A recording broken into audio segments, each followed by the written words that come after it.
which is a little bit funny to think about. How many gods do we have as Christians? How many gods? One? Are we all saying one? Okay, so then why do we talk about Father, Son, and Holy Spirit?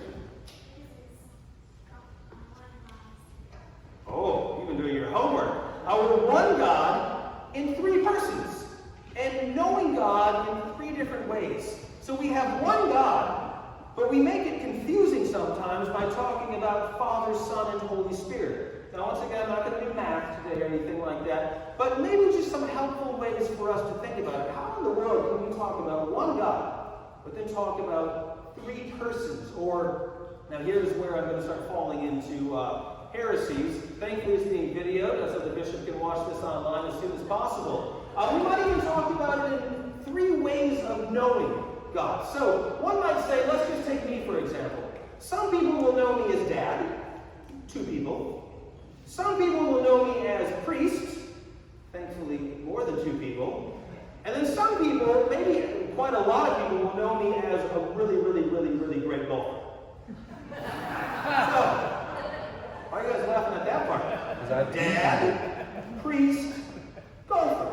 So I'm still Bryce, but people might know me in those three different ways. Some people might know me in all of those ways, or maybe just one or two of those ways. And so that's kind of one way that we can think about God as being one, but being Father, Son, and Holy Spirit. And sometimes we do this, right? Can you put up Father, Son, Holy Spirit? Well, what happens when we do this? It's kind of gone from three almost down to one and joined together. So Father, Son, Holy Spirit, but we never want to separate them and keep them as one. I've got one other way to think about it. What do we have here? Don't say yoga strap. Say a big rubber band. It's a big rubber band, right? So one way I like to think about it is that this rubber band is God, but kind of functioning in three different ways. We've got just sitting like this, no tension whatsoever. But then, as we know in the story, what does God do in Jesus for us? God reaches out as far as God can go in Jesus for us. And then what does the Spirit do?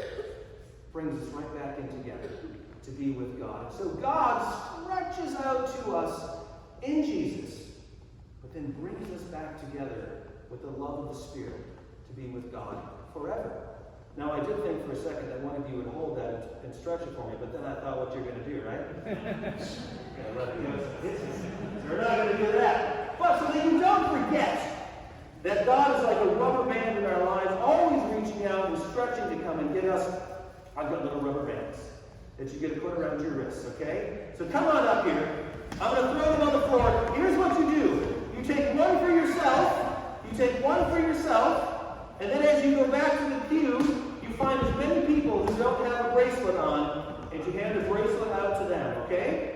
So take one for yourself and then share it with as many people as you can possibly do with all of the extras, okay? Off you go.